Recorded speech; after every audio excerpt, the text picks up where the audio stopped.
puissiez m'aider à comprendre quelque chose. Hein? Vous voulez bien m'aider un peu? Oui. On est là, hein? Oh. Bon, qui veut bien m'aider à comprendre quelque chose? Parce que moi, au bout d'un moment, je me questionne, et devant Dieu, il n'y a jamais une question sans réponse. Ça n'existe pas. Il te répondra toujours parce que tu lui demandes. Il y a plus d'un mois en arrière, là où j'habite maintenant, j'ai pris un chemin ça va dans les bois avec ma chienne. Donc, par habitude, j'emmène ma chienne courir un peu là-bas. Et au bout du chemin, il y a un calvaire dressé. Hein? Vous savez ce que c'est qu'un calvaire? Il y en a plein de nos campagnes. Hein? C'est une croix avec Jésus dessus. C'est pas mauvais l'image que ça rappelle qu'il a été à la croix. Malgré que l'on dit oui, mais il n'est plus à la croix, c'est vrai. Mais cette image-là doit faire comprendre qu'il s'est sacrifié comme un ange. Et à force de passer devant, j'étais inspiré, je voulais faire une vidéo. Un titre comme ça, un peu personnel, mais après diffuser la vidéo parce que je dis il y a des choses que je ne comprends pas. Il y a des années en arrière, il y a plus de 25 ans, moi je ne connaissais pas Jésus. Je ne connaissais pas l'Église, je ne connaissais rien, même pas la Bible. À l'âge de 38 ans, je ne savais pas qu'une Bible existait, que ça existe une Bible. Donc le jour où on m'a dit c'est une Bible, tu sais quoi ce livre-là? C'est quoi ça? Donc pour vous dire l'ignorance. Moi, je croyais seulement en mon litron, en ma défense, en ma véhémence. Il n'y a que ça qui comptait. Me défonce. Il n'y a que ça, ma vie, c'était ça. Mais le jour où on m'a parlé de Jésus, et que je suis venu vers lui, ben, j'ai vécu des choses que je ne vivais pas auparavant. Amen.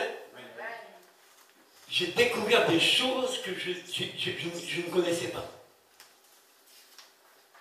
C'est-à-dire que cette manière dont les gens parlaient ou les gens agissaient, c'était contraire à ce que je faisais. Mais il vient de sa patience tout à l'heure que, avant d'arriver à Christ, j'étais comme beaucoup de jeunes, beaucoup de personnes, hein, des brigands, des loupards, tout ce que tu veux, des durs à cuire, bon, on en passait en revue. Mais on avait un clan, une bande de copains. Et ces copains-là, on était unis. Quand je vous dis unis, c'est pas un jeu, c'est pas une image. On était ensemble. Souvent on dit comme les deux doigts de la main. Donc on ne peut pas couper. Ils sont ensemble dans une main.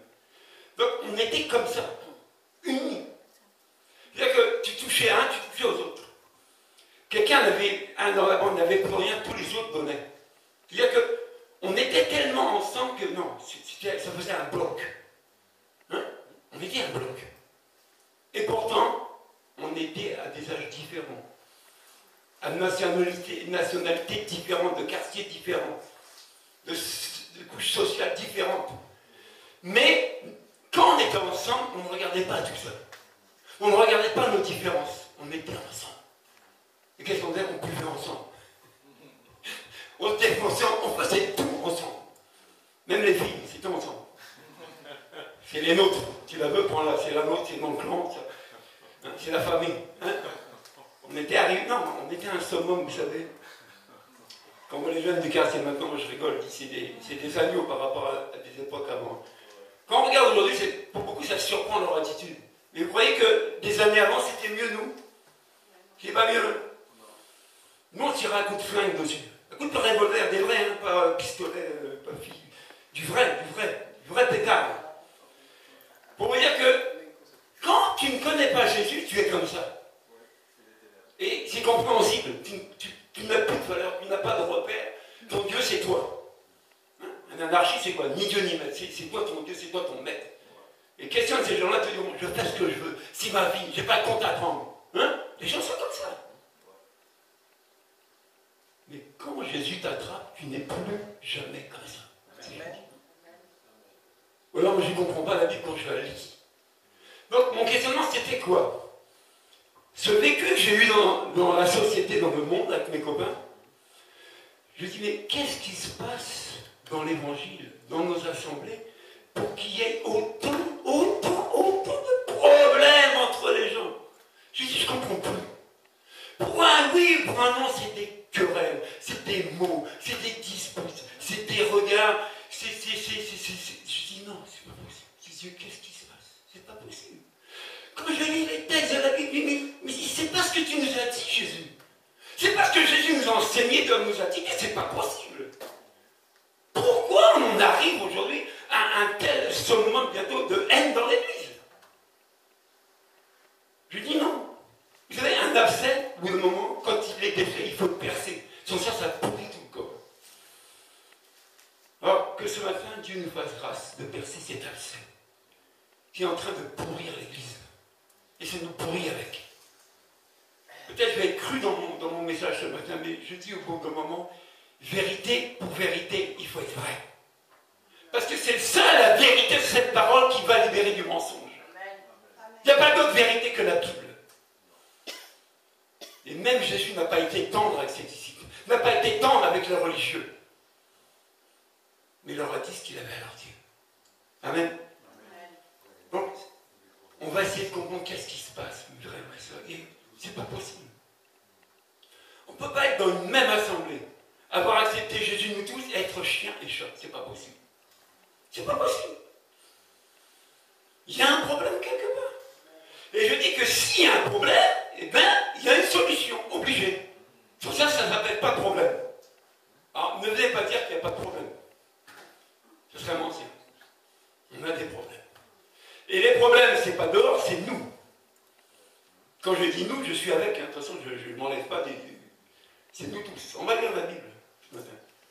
Donc j'ai pris deux versions différentes. Summer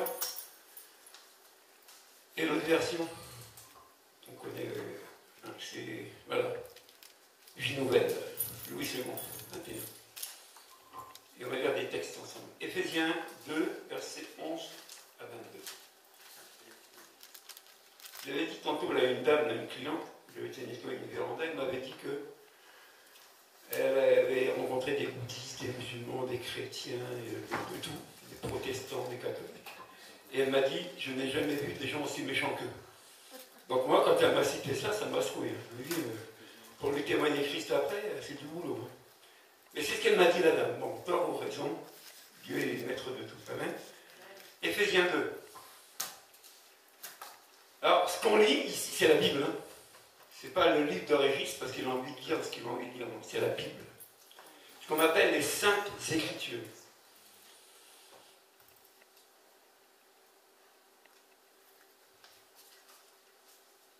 On va lire.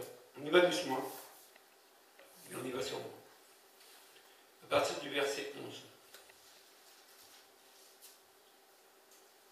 C'est pourquoi vous qui portez dans votre corps la preuve que vous n'êtes pas des Juifs, et qui donc êtes traités d'incirconcis par ceux qui se disent les circoncis, à cause d'un rite accompli sur leur corps et par des hommes, rappelez-vous quelle était votre situation autrefois. En ce temps-là, vous étiez sans Messie, vous n'aviez pas le droit de faire partie du peuple d'Israël. Vous étiez étrangers aux alliances conclues par Dieu pour garantir sa promesse, sans espérance et sans Dieu dans le monde. Mais maintenant, pour votre union avec Jésus-Christ, vous qui autrefois étiez loin, vous êtes devenus proches grâce au sacrifice de Christ. Car nous lui devons notre paix. Il a en effet instauré l'unité entre les Juifs et les non-Juifs.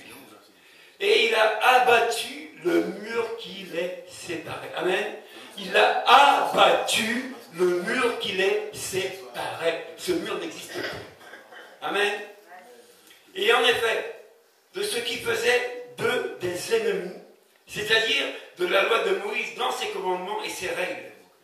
Il voulait ainsi créer une seule et une nouvelle humanité à partir des Juifs et des non-Juifs, qu'il a unis à lui-même, en établissant la paix. Il voulait aussi les réconcilier les uns et les autres avec Dieu et les unir en un seul corps, en supprimant par sa mort sur la croix ce qui faisait d'eux des ennemis. Amen. Ce texte nous parle qu'il y avait des juifs et des non-juifs, des circoncis et des incirconcis. Et obligatoirement, ça posait un problème entre les deux clans. N'oubliez pas l'alliance qui a été faite du temps d'Abraham, dans la circoncision. C'était l'alliance que Dieu avait faite à Abraham. Il fallait circoncire au bout de 8 jours les garçons qui naissaient. C'était le signe de l'alliance. Donc Paul soulève que le problème aujourd'hui, Ce problème-là, il était là. Il y avait un obstacle. Dans une autre version, on dit le mur d'inimitié. L'inimitié, c'est quoi l'inimitié? C'est la haine. Donc, il y avait une haine entre les juifs et les non-juifs à cause de ça, la circoncision. Il y avait de la haine. Comme aujourd'hui, on peut avoir de la haine avec des autres peuples. Pourquoi? Parce qu'ils ne sont pas comme nous, ils n'ont pas la même couleur. Hein?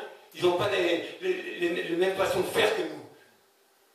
Ça n'existe pas la haine? Parce que si la haine n'existe pas, il n'y a pas de violence. Oui ou non? Mais qui dit violence, qui dit haine? Qui n'a jamais haï quelqu'un dans son cœur? Ça vous est jamais arrivé d'avoir de la haine pour quelqu'un? Mais c'est non, oui. Oui, non. Oui. Mais ça, je pense que c'était avant. Hein? Avant de connaître Jésus. J'espère que c'est plus dans nos vies, la haine. Donc, ce qui faisait inimitié entre les deux, c'était la haine. Donc, il y avait comme un mur qui était dressé là, à cause des différences. Alors, citez-moi des différences entre deux personnes. Pascal, viens là. Ismaël, viens là. Mettez-vous devant les frères et sœurs. Oui, mets-toi là. Voilà, juste à côté de Pascal. C'est ton frère. Bon, qui voit une différence là? Et qui a une différence? Non mais on va être concret aujourd'hui. Il y a une différence de couleur. Bon, rien que ça, allez vous dire ça. Rien que ça, la couleur de peau, ça fait un mur. Et où ça? Pas dehors, hein, seulement. Dans nos assemblées. Et vous allez voir les textes qu'on va lire. Ça va nous décrire vraiment ce qui se passe réellement. Pourquoi autant de problèmes dans nos assemblées? Pourquoi autant? Et le seul problème, ce n'est pas que la couleur de peau, c'est aussi la partie financière des voix. Le gars qui pèse, qui roule carrosse, et toi qui n'as rien. Ça aussi, ça crée des problèmes. Ça crée des problèmes dans tous les domaines. Problème culturel. Ah, moi je viens de là-bas, et toi tu viens d'ici. On a un problème. Parce que tu t'habites pas comme moi, on a un problème. Parce que tu parles pas comme moi, on a un problème. Mais quand on additionne ces problèmes-là, ce mur que Jésus a détruit à la croix, on l'a reconstruit. Nous-mêmes, on l'a rétabli. Voilà pourquoi dans les relations, on ressent ça. C'est-à-dire que si je veux être papier-collé avec Jean-Luc, il faut que je fasse comme les Martiniquais. Il faut que je m'habitue à la Martinique. Pour être vraiment comme lui, pour être ami à 100%. Ce que je vous dis, ce n'est pas des histoires. J'ai vécu dans des églises, j'ai fait mon cheminement dans des églises typiquement françaises. Donc on fonctionnait à la française, dans l'église. Après, je suis allé avec des Congolais. Donc, pour être ami des Congolais, faire partie des Congolais, il faut fonctionner comme des Congolais. À l'époque, j'avais des cheveux jusque-là. Et comme mes frères Congolais, il se passait toujours des coups de tondeuse, un jour, j'ai pris la tondeuse pour être comme eux. J'ai rasé mon crâne. Pourquoi j'ai rasé mon crâne? Ben, j'ai rasé mon crâne pour être comme eux. Pas pour être comme Jésus, hein, pour être comme eux, pour leur ressembler. Donc, quand ils mangeaient la semoule, quand ils mangeaient leur plat traditionnel, moi aussi je mangeais le même plat, pour faire comme eux. Donc, pour être accepté dans la communauté, il faut que je sois pareil qu'eux. Vous comprenez ça? Est-ce que c'est ça, la Bible? Est-ce que c'est ce que Jésus a voulu faire à la croix? Oui ou non? Bon, si c'est non, pourquoi on fonctionne encore comme ça? Moi je vous pose la question, pourquoi on fonctionne comme ça? Manque d'amour ou manque de compréhension de qui est Jésus finalement et de ce qu'il a fait à la croix? Ah oui? Parce qu'on ne parle pas des choses qu'on ne sait pas. Non? Regardez, la Bible elle est claire. L'âge, ça aussi, ça fait une différence. On a été des années dans une assemblée, et à l'époque-là, l'assemblée était majorité des personnes assez âgées, ou plus ou moins âgées. Et il y a eu un vent de jeunesse qui est arrivé. Et bien le vent de jeunesse a créé des problèmes avec les anciens, les vieux, qu'on appelle les vieux, ceux qui ont l'âge. Au point que les anciens sont partis. Bon, dites-moi, c'est normal ça? Bon, est-ce que c'est normal? Les jeunes arrivés ici disent Ismaël, Jean-Luc, on n'a plus besoin de ça. Mais écoute, c'est la génération de maintenant, c'est l'église de maintenant, c'est vous les vieux dehors. Ça a créé des problèmes. Et plus que des problèmes, jusqu'à de la haine dans le cœur des frères. De la haine. Mais ça s'est passé où, ça? Dans l'église. Pas dehors, dans l'église. Alors après, on se pose des questions. Pourquoi l'église va mal? Pourquoi les gens viennent? Pourquoi on le sait. La réponse, on l'a. C'est à cause de nous. C'est à cause de nous. Oui ou non? C'est à cause de Jésus. Parce qu'à la croix, il a oublié quelque chose, peut-être. Il a rien oublié. C'est parfait. On ne recommence pas. Hein? Il avait dit que ce qui séparait à cette époque-là, juif et non-juif, ce mur-là, il l'a détruit. C'est comme avant dans le temple, il y avait le parvis, le lieu saint, le lieu très saint. Donc c'était des étapes à franchir. Il dit, c'est bon, on a l'accès. On va chez Dieu tout de suite, avec Jésus. Avant, il y avait des rituels. Tu ne fais pas comme ça. Oh là là. Aujourd'hui, on a la liberté avec Christ d'aller voir Dieu, de lui parler. Et il nous parle. On a cette grâce à travers Jésus. Mais qu'est-ce qu'on fait de cette grâce-là?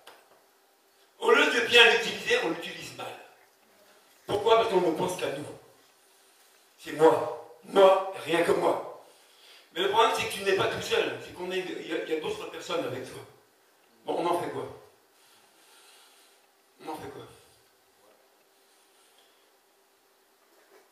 Colossiens 2, verset 13.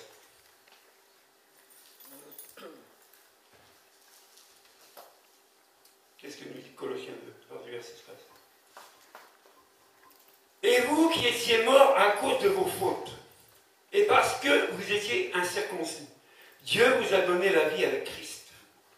Il nous a pardonné toutes nos fautes. Amen.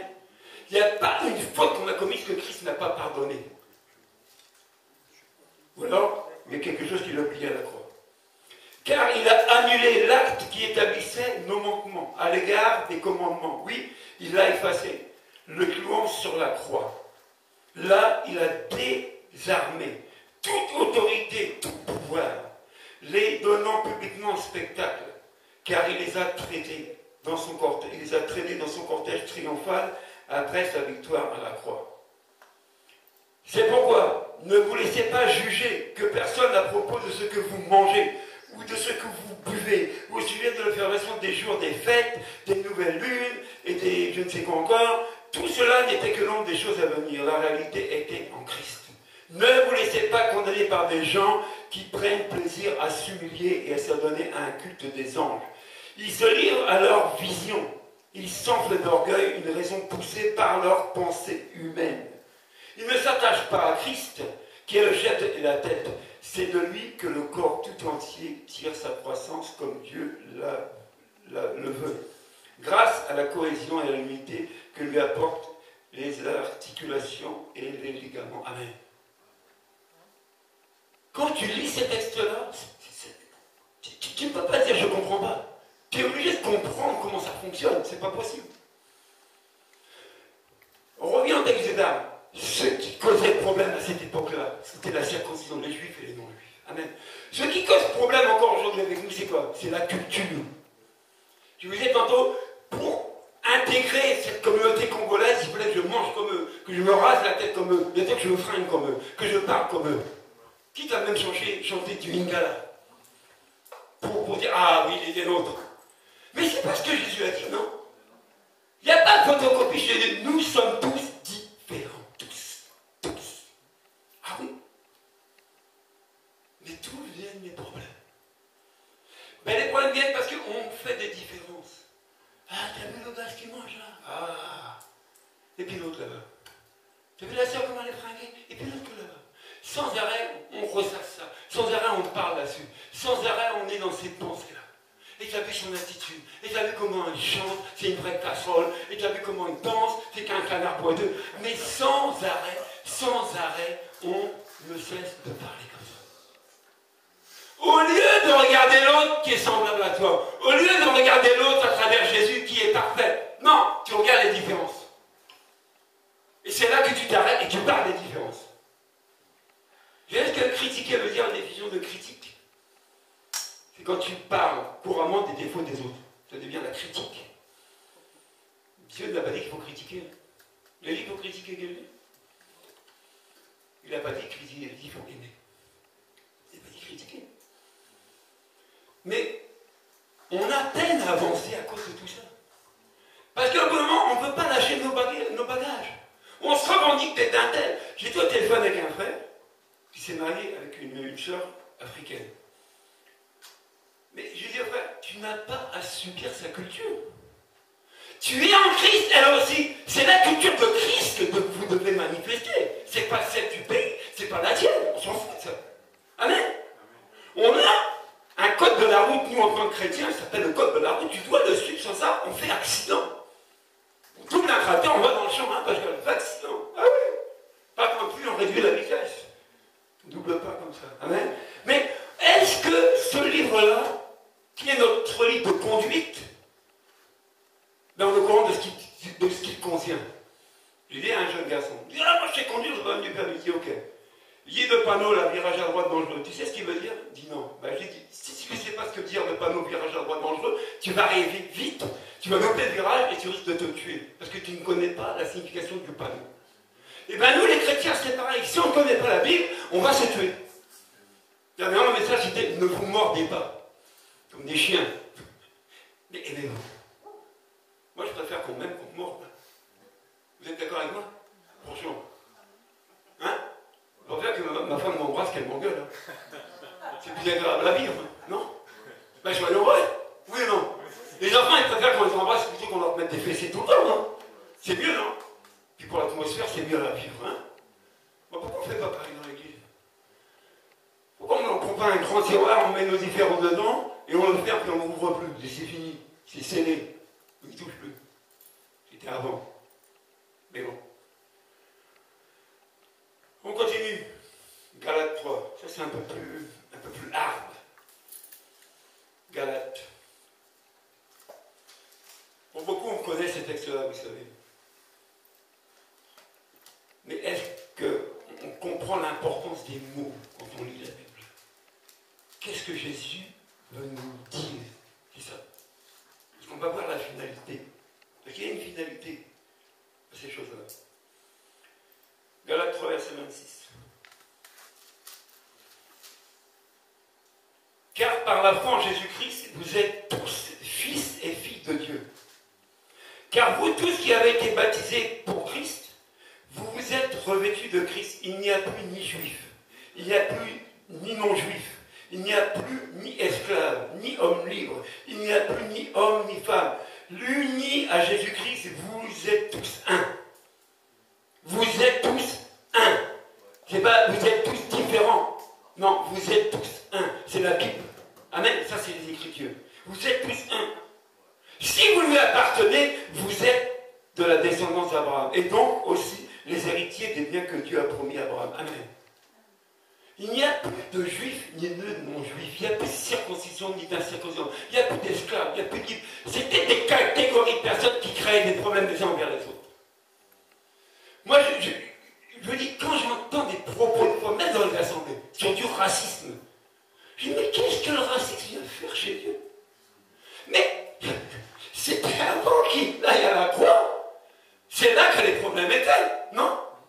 Mais il dit qu'il a détruit ce mur-là. Il a détruit ça. Bon, pourquoi avec nos propos on va le reconstruire? Quand tu entends des gens, oui, vous, les colons, la colonisation, tu dis, oh, oh, oh. Une fois, je dis, hé, mon ami, j'étais pas né, moi. Hein. C'est pas moi qui ai été là-bas, hein. C'est bon, hein. Lâche-moi un peu. Mais vous voyez, c'est des bagages qu'on traîne de où? Du passé. D'avant. Et on ne veut pas les abandonner. Au contraire, on se sert de ça pour justifier. À vous la France, à vous les Français, à vous l'Afrique, à vous les Africains. Sans arrêt, je vous dis, ça me résonne dans la tête, ça me fait mal. Je pleure des fois pour ça. Quand j'entends des prédicateurs qui mettent l'accent sur l'Afrique, qui mettent l'accent sur la France, je dis, oh, c'est quel évangile ça? Bon, il y a un évangile spécifique aux Français, il y a un évangile spécifique aux Africains, depuis quand? Moi, dans ma Bible, il dit un. Il n'y a pas deux. Pourquoi nous, on en fait deux? Pourquoi on ne veut pas se discipliner à lâcher prise? Moi, je dis aux gens, quand vous les fêter, mais fêtez, vous êtes libre. Moi, ça ne me dérange pas, je ne fête pas. Tu veux fêter, fête. C'est pas mon problème, non? Est-ce que c'est mon problème? Tu veux regarder, fête. Tu veux manger, mange. Oui, mon problème. Ah oui, il ne faut pas manger de boudin parce qu'il y a du sang. Mais qu'est-ce qu'on sort comme histoire? On t'en sort de toutes les couleurs aujourd'hui. Et ça met des barrières. Ça met des barrières. Alors moi j'ai dit, mais Jésus, dans ces textes qu'on lit, on dit qu'il n'y a plus de différence. La croix a mis fin à toutes les différences. La croix. Pourquoi nous on en fait encore? Non mais pourquoi on est encore à faire des différences entre les Blancs, entre les Noirs, entre l'Afrique, entre la France, entre la Corée, entre les... Mais pourquoi on fait autant de différences? Maintenant, est-ce que c'est le plan de Dieu ce qu'on manifeste? Est-ce que c'est ce que Dieu veut? C'est ça? Moi, je dis, est-ce que c'est ce que Dieu veut pour nous? C'est pas ça. La volonté de Dieu pour son Église, pour nous qui avons accepté Jésus, qui avons été baptisés, c'est un. C'est pas deux. C'est pas que Régis et Pascal font Régis et Pascal. Non. Devant Dieu, Pascal et Régis ne font qu'un. Ça, c'est là où on doit arriver. Amen? Mais comment on peut y arriver? Si sans arrêt je vais ressasser les erreurs de Pascal, ou sans arrêt Pascal va réfléchir à mes erreurs, ou à mon attitude, comment on va y arriver? Comment on va y arriver? Alors on va me dire, oui, mais c'est en aimant. Je dis, ok. Mais quand tu dis c'est en aimant, l'amour va t'impliquer, va t'exiger de pardonner. Ah! C'est nouveau ce mot-là. On a lu, il nous a pardonné toutes nos fautes là, ici. Donc il n'y a pas une erreur qui ne t'a pas pardonné. Et toi, tu gardes une erreur de quelqu'un dans ton cœur.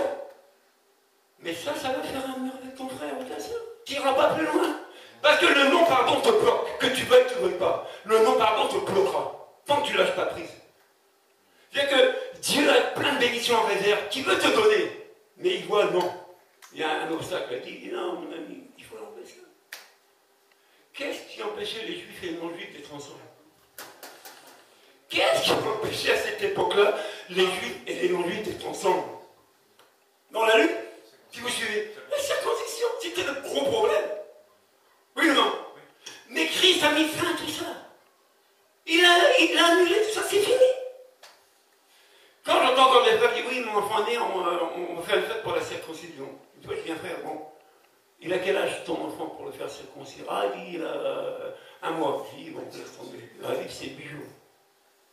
Vous voyez, on essaye encore, par notre force, de montrer à Dieu des choses pour lui être agréable.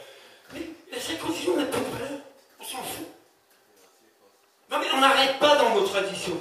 C'est que les traditions qui vont primer. Ah oui, mais pasteur, tu sais, dans ma famille, tu dis, oh, ta famille, c'est ta famille. Mais toi, tu fais partie de la famille de Dieu, maintenant. Tu ne fais plus partie de ta famille charnelle, c'est fini. Normalement, c'est terminé, les pratiques là-bas, c'est terminé. Mais nous, on dit non. Alors, écoute, c'est ma famille quand même. Bon, avec ta famille. Et ça va créer des gros problèmes.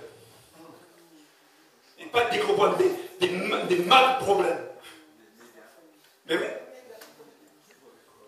Toutes les querelles souvent sont liées à quoi? À nos cultures.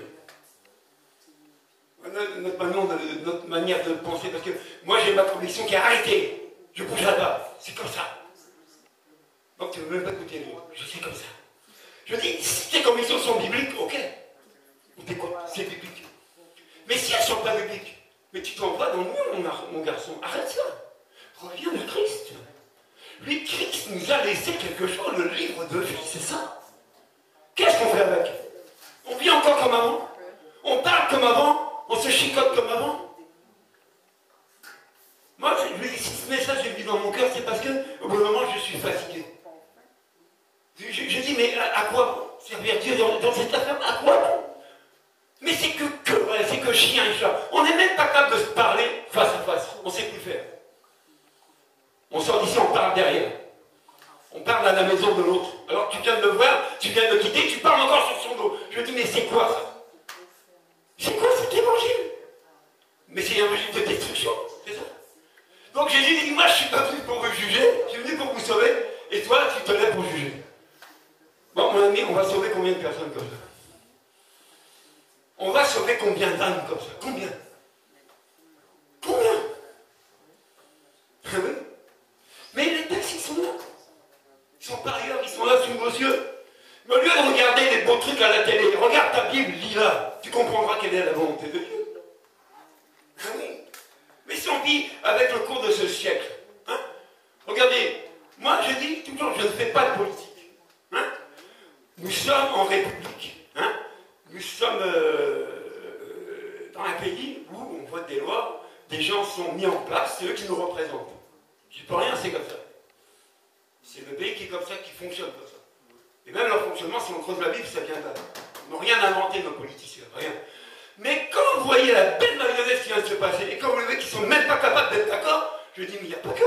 Même dans l'église, on n'est pas d'accord. Donc il n'y a pas que. Hein. Vous voyez, ce qui pollue le monde, ça vient chez nous. Pourquoi? À cause des propos, à cause des divergences. Alors que Christ nous donne la liberté. Mais la liberté pour en faire quoi? Pour chicoter? Pour s'engueuler? Pour salir? Ou la liberté d'obéir? Ah. Et le mot obéir, c'est pas trop d'actualité. 1 Corinthiens 12, on connaît ce passage-là aussi. On connaît beaucoup de choses. Moi, je vous dis, cet évangile-là que j'ai connu il y a 25 ans, c'est pas ce qu'on vit aujourd'hui. Mais ça parle. Pourquoi on vit ça aujourd'hui? Ça parle. Vous savez, on dit que le diable n'a plus beaucoup de temps.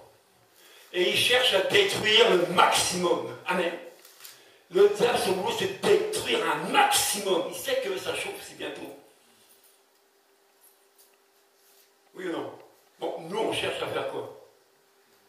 À détruire aussi ou à sauver la multitude.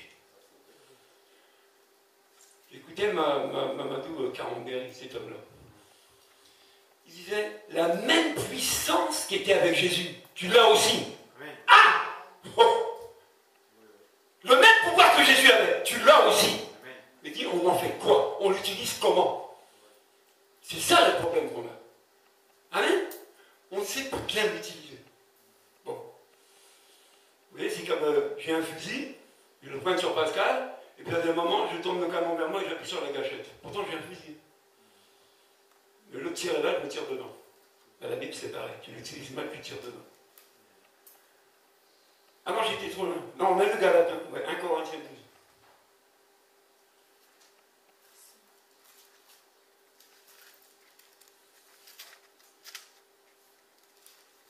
Vous n'êtes pas chaud?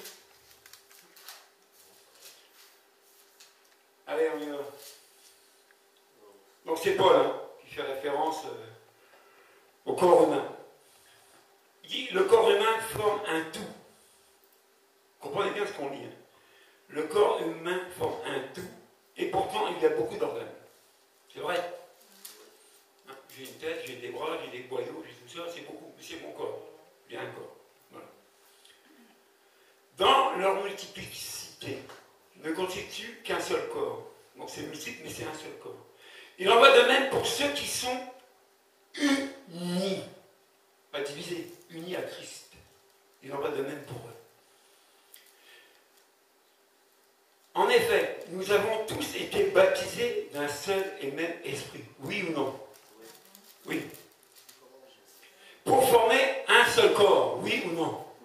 Oui, on est d'accord. On valide. Que nous soyons juifs ou non juifs, ça revient. Que nous soyons français, arabes, bouddhistes, américains, chinois, on s'en fout. On est tous baptisés dans le même esprit. Amen. Donc ça devrait être clair. Esclaves ou libres, c'est de ce seul et même esprit que nous avons tous reçu à boire. C'est le seul. Il n'y a pas deux, il n'y a pas trois, il n'y a pas zéro. C'est un seul. Un corps n'est pas composé d'un seul membre ou d'un organe unique, mais de plusieurs.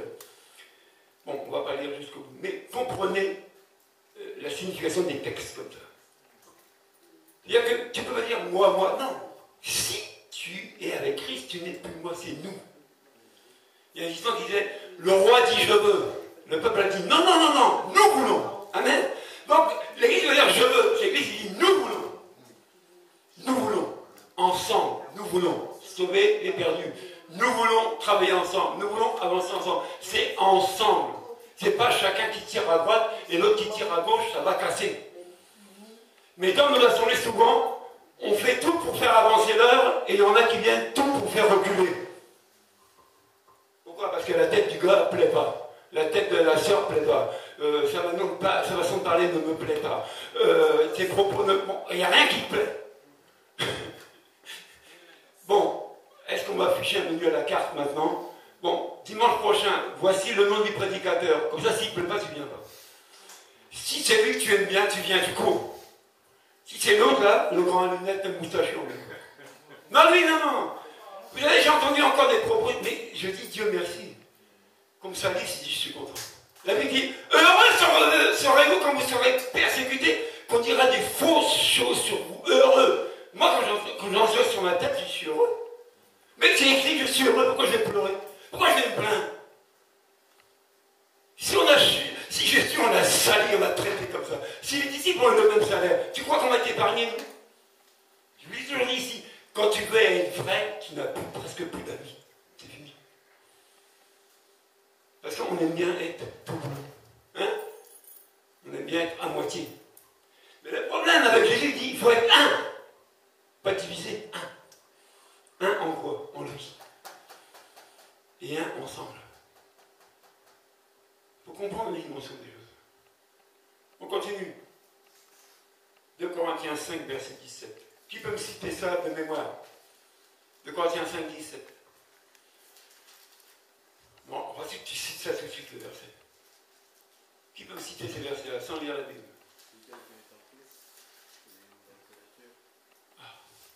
Vas-y, continue. Ah, faut pas le lire, hein. Quand j'ai fait ma formation, on nous apprenait à mémoriser les textes, les versets de la Bible.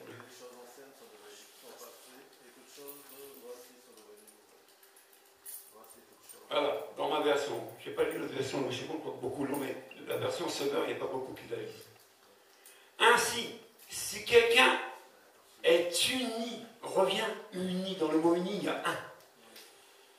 Donc si tu es un avec Christ, il appartient à une nouvelle créature.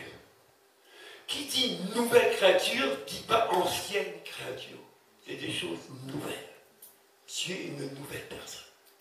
Si tu es un avec Christ, tu es nouveau. Tu es nouveau. On continue. Les choses anciennes sont passées. Ce qui est passé, on ne peut pas le changer. C'est passé. La seule chose que tu peux changer dans le passé, si tu as fait du mal à quelqu'un, c'est le pardon qui change. La relation, c'est tout. Je dis tout le temps, si je parle mal à quelqu'un, ce qui sort de ma bouche, même si je cours très vite, je ne peux pas rattraper ma parole et la remettre dans ma bouche pour la changer. C'est fini. C'est sorti, ça a atteint ce que ça a atteint, ça a fait ce que ça a fait, je ne peux pas revenir en arrière. C'est passé. C'est fini. Si je marche volontairement sur le pied de Ismain, hier j'ai marché sur son pied, aujourd'hui, ce que j'ai fait, c'est passé. Je ne peux pas revenir à hier, enlever mon pied du pied d'Ismain, pas l'écraser. C'est fini, je l'ai fait. Ce que tu as dit sur quelqu'un, tu l'as dit, tu ne peux pas le changer comme ça. Amen. Ce que tu as mal fait, tu l'as mal fait. Maintenant, est-ce que Dieu nous juge, nous condamne, il nous rejette? Oui, non. Il est comme ça. Et qu'il est comme ça? Il n'est pas comme ça. Mais est-ce qu'on travaille sur notre nature ancienne? Quelqu'un dit, bon, c'est bien, on ne peut pas changer. Bon, on ne peut pas changer. Ça veut dire quoi, on ne peut pas changer? Expliquez-moi. Expliquez-moi ce que ça veut dire. C'est bien, on ne peut pas changer avec Jésus. Ça veut dire quoi? Donc Jésus n'est plus capable de changer quelqu'un. Alors pourquoi on dit, ah, il se passe, oui, tu ne le changeras pas, il est comme ça, laisse-le. On continue. C'est Dieu qui change. Oui, mais quand on dit on, dans on inclut qui? Tout le monde. Mais on, c'est bien Jésus qui inclut nous. faut dire, cet homme-là est comme ça. Mais Christ a la capacité de le changer. Pourquoi? Parce que, non, écoutez bien ce que je vous dis. C'est peut-être une histoire de mots. Mais écoutez bien ce que je vous dis. La manière dont on prononce des mots, souvent sur un mot, ça change tout.